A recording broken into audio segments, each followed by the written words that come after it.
in King Arthur's Court, by Mark Twain, Chapter 33, Sixth Century Political Economy.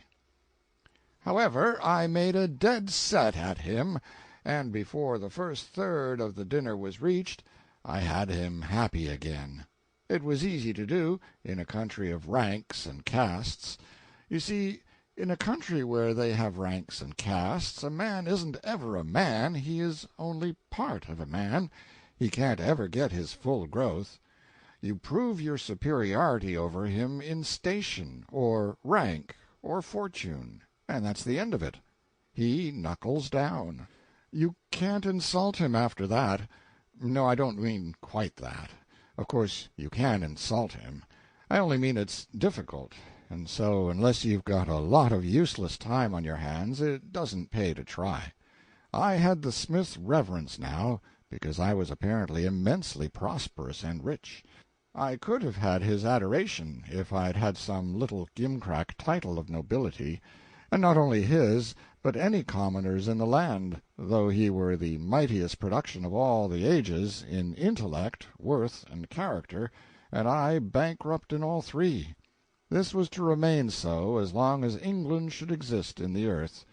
With the spirit of prophecy upon me, I could look into the future and see her erect statues and monuments to her unspeakable Georges and other royal and noble clothes horses, and leave unhonored the creators of this world, after God, Gutenberg, Watt, Arkwright, Whitney, Morse, Stephenson, Bell. The king got his cargo aboard, and then, the talk not turning upon battle, conquest, or iron-clad duel, he dulled down to drowsiness and went off to take a nap. Mrs. Marco cleared the table, placed the beer-keg handy, and went away to eat her dinner of leavings in humble privacy, and the rest of us soon drifted into matters near and dear to the hearts of our sort, business and wages, of course.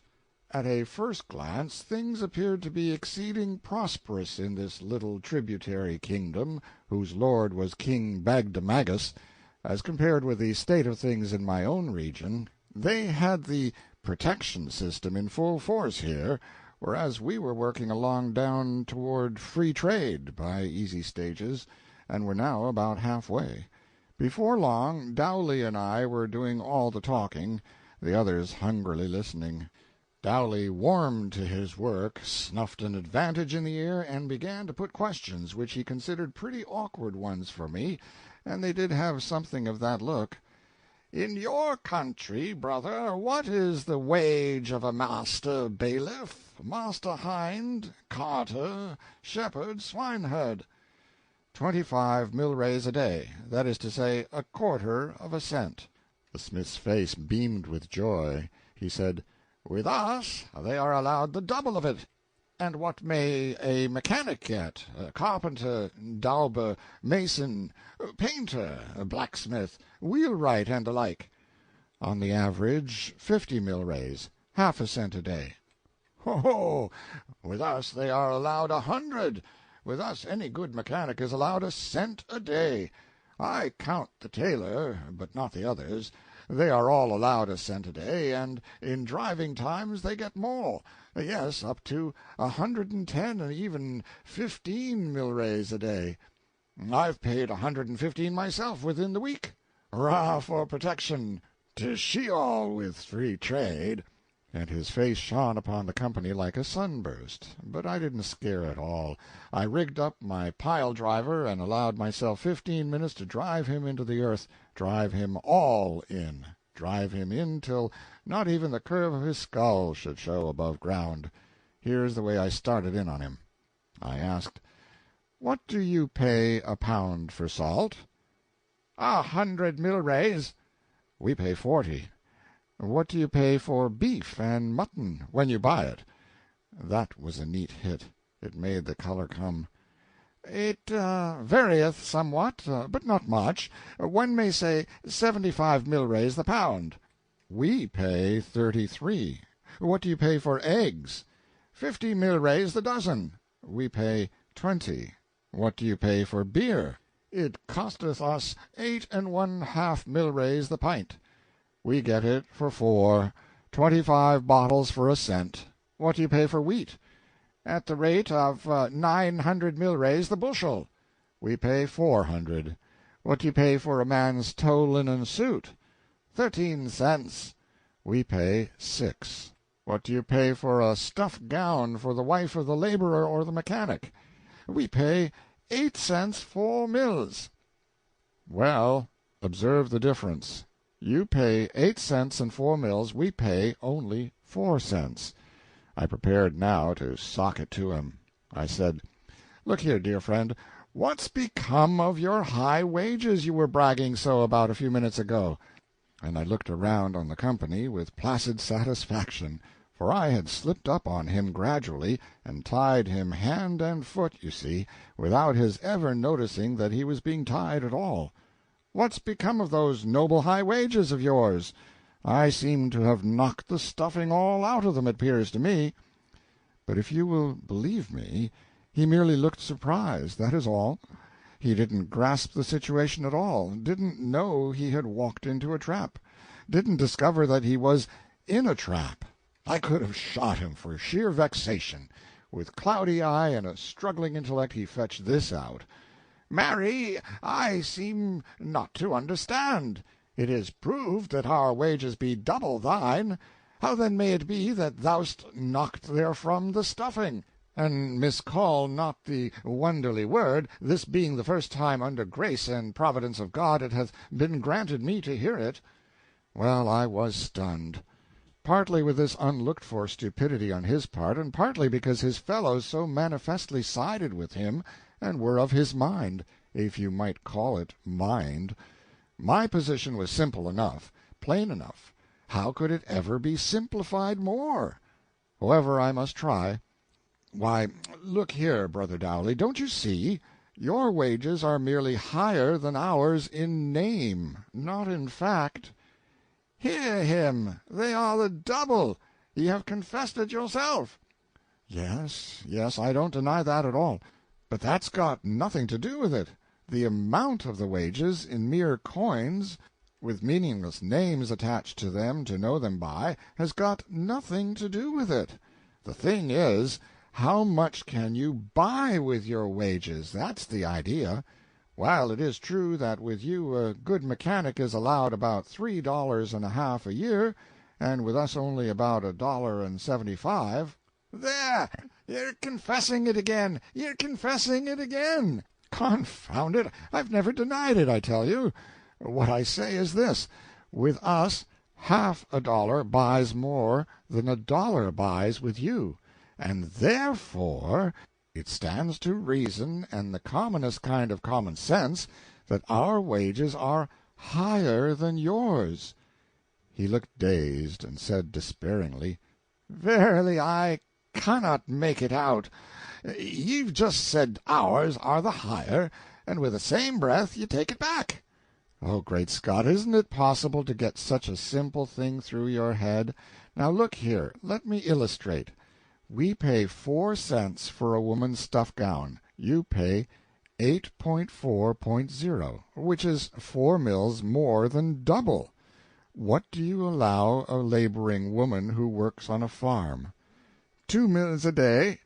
Very good. We allow but half as much. We pay her only 1/10 of a cent a day, and— "Again you're Wait! Now you see the thing is very simple. This time you'll understand it. For instance, it takes your woman 42 days to earn her gown at 2 mills a day, 7 weeks' worth. But ours earns hers in 40 days, 2 days short of 7 weeks.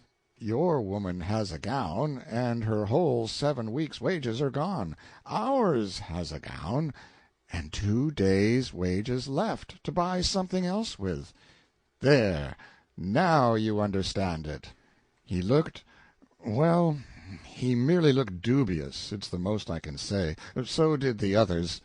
I waited to let the thing work. Dowley spoke at last, and betrayed the fact that he actually hadn't gotten away from his rooted and grounded superstitions yet. He said with a trifle of hesitancy, But Ye cannot fail to grant that 2 mills a day is better than one." Shucks! Well, of course, I hated to give it up, so I chanced another flyer. "Let us suppose a case. Suppose one of your journeymen goes out and buys the following articles: 1 pound of salt, 1 dozen eggs, 1 dozen pints of beer, 1 bushel of wheat, 1 tow linen suit, 5 pounds of beef, 5 pounds of mutton. The lot will cost him 32 cents. It takes him 32 working days to earn the money, 5 weeks and 2 days. Let him come to us and work 32 days at half the wages. He can buy all those things for a shade under 14½ cents. They will cost him a shade under 29 days' work, and he will have about a half a week's wages over. Carry it through the year, he would save nearly a week's wages every 2 months. Your man, nothing. Thus saving 5 or 6 weeks' wages in a year. Your man, not a cent. Now, I reckon you understand that high wages and low wages are phrases that don't mean anything in the world until you find out which of them will buy the most. It was a crusher. But alas, it didn't crush. No, I had to give it up. What those people valued was high wages. Didn't seem to be a matter of any consequence to them whether the high wages would buy anything or not. They stood for protection, and swore by it, which was reasonable enough, because interested parties had gulled them into the notion that it was protection which had created their high wages. I proved to them that in a quarter of a century their wages had advanced but 30%, while the cost of living had gone up 100, and that with us, in a shorter time, wages had advanced 40%, while the cost of living had gone steadily down. But it didn't do any good. Nothing could unseat their strange beliefs. Well, I was smarting under a sense of defeat. Undeserved defeat, but what of that? That didn't soften the smart any. And to think of the circumstances. The first statesman of the age, the capablest man, the best informed man in the entire world, the loftiest uncrowned head that had moved through the clouds of any political firmament for centuries, sitting here apparently defeated in argument by an ignorant country blacksmith. And I could see that those others were sorry for me, which made me blush till I could smell my whiskers scorching. Put yourself in my place. Feel as mean as I did, as ashamed as I felt. Wouldn't you have struck below the belt to get even? Yes, you would. It is simply human nature. Well, that is what I did.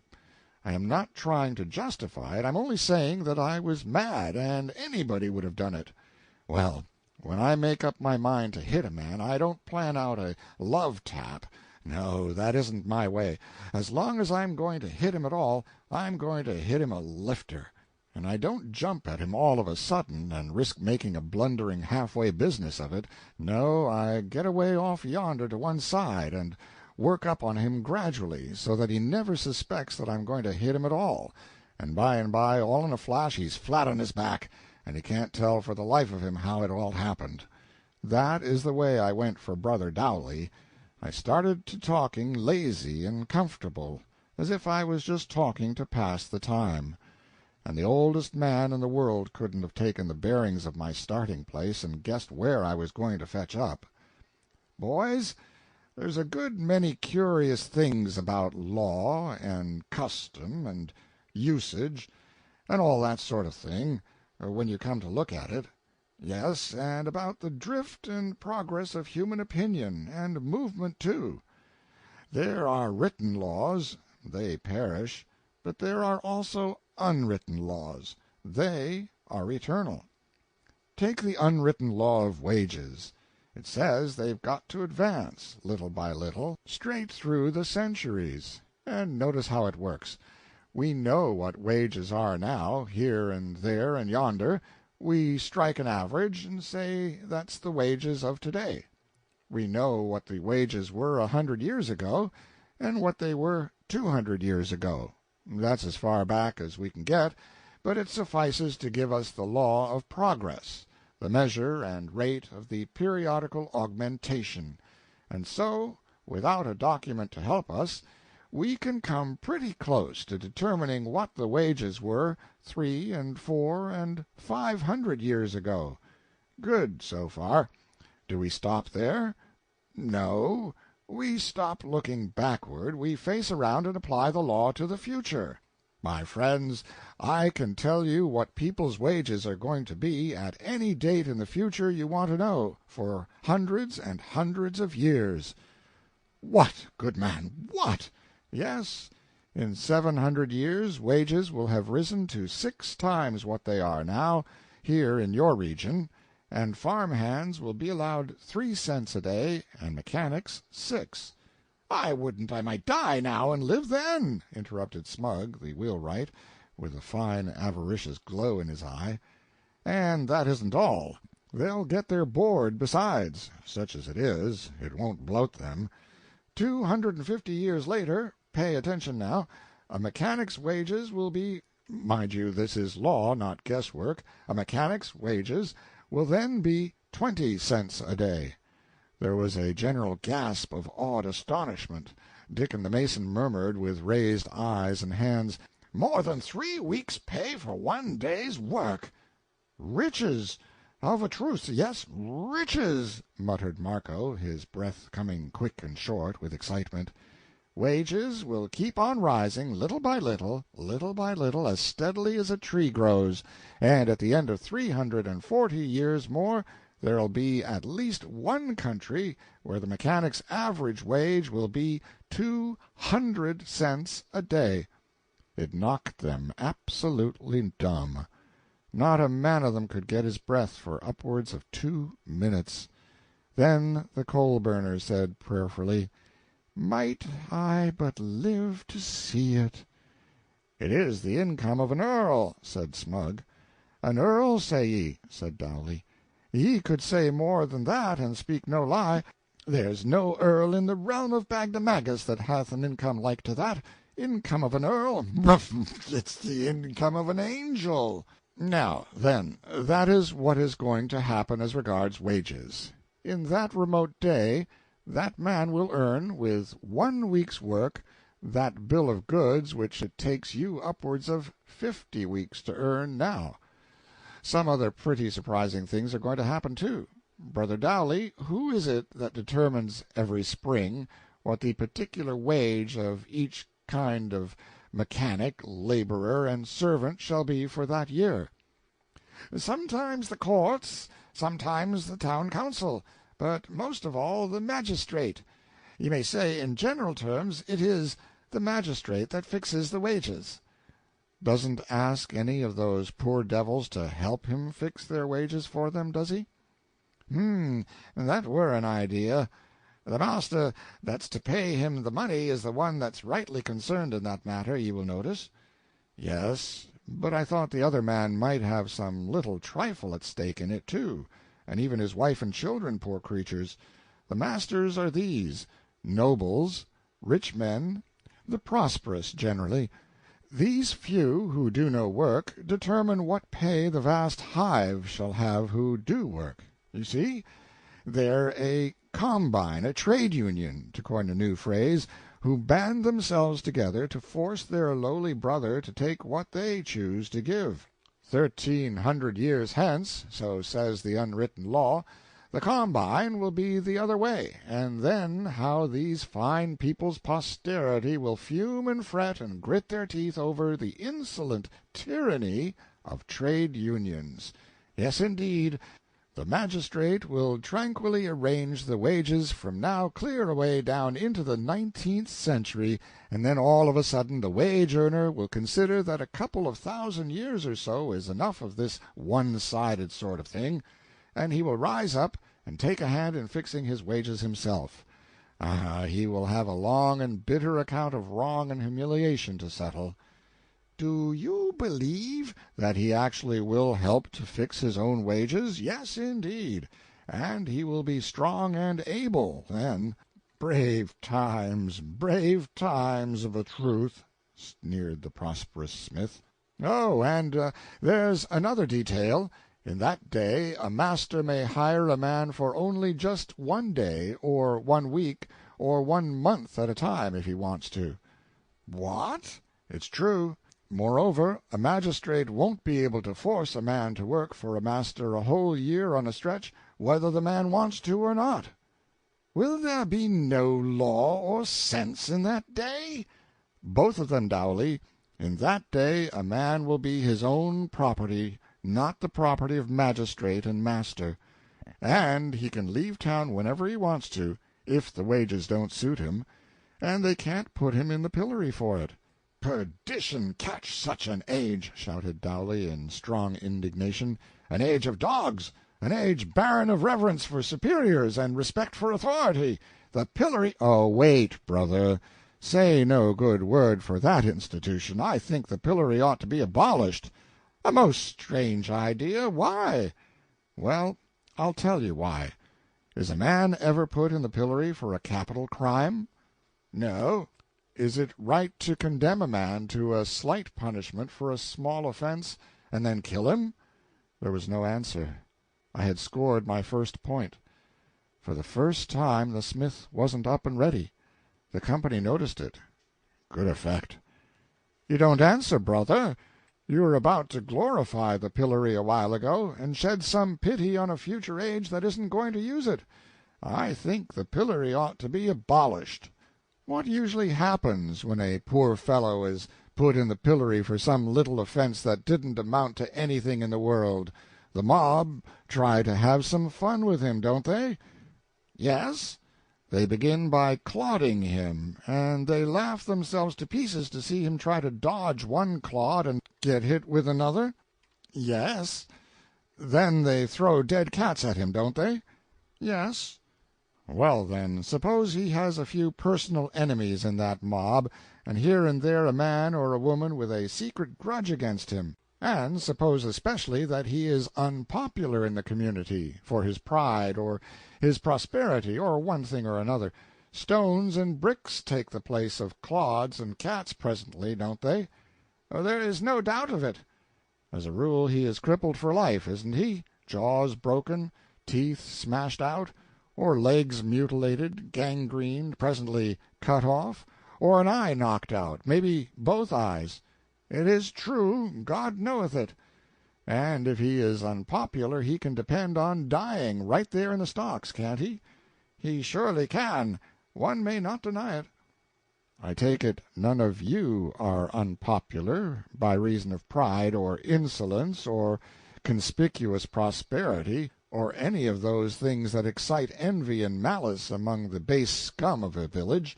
You wouldn't think it much of a risk to take a chance in the stocks? Dowley winced visibly. I judged he was hit. But he didn't betray it by any spoken word.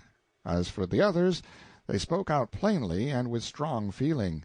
They said they had seen enough of the stocks to know what a man's chance in them was, and they would never consent to enter them if they could compromise on a quick death by hanging.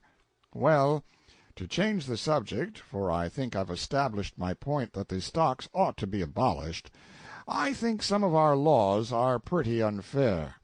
For instance, if I do a thing which ought to deliver me to the stocks, and you know I did it, and yet keep still and don't report me, you will get the stocks if anybody informs on you. Ah, but that would serve you but right, said Dowley, for you must inform, so saith the law. The others coincided. Well, all right, let it go, since you vote me down. But there's one thing which certainly isn't fair. The magistrate fixes a mechanic's wage at 1 cent a day, for instance. The law says that if any master shall venture, even under utmost press of business, to pay anything over that cent a day, even for a single day, he shall be both fined and pilloried for it, and whoever knows he did it and doesn't inform, they also shall be fined and pilloried. Now it seems to me unfair, Dowley, and a deadly peril to all of us, that because you thoughtlessly confessed a while ago that within a week you have paid a cent and 15 mil. Oh, I tell you it was a smasher. You ought to have seen them to go to pieces, the whole gang. I had just slipped up on poor smiling and complacent Dowley so nice and easy and softly that he never suspected anything was going to happen till the blow came crashing down and knocked him all to rags. A fine effect. In fact, as fine as any I ever produced, with so little time to work it up in. But I saw in a moment that I had overdone the thing a little. I was expecting to scare them, but I wasn't expecting to scare them to death. They were mighty near it, though. You see, they had been a whole lifetime learning to appreciate the pillory, and to have that thing staring them in the face, and every one of them distinctly at the mercy of me, a stranger, if I chose to go and report, well, it was awful, and they couldn't seem to recover from the shock. They couldn't seem to pull themselves together. Pale, shaky, dumb, pitiful? Why, they weren't any better than so many dead men. It was very uncomfortable.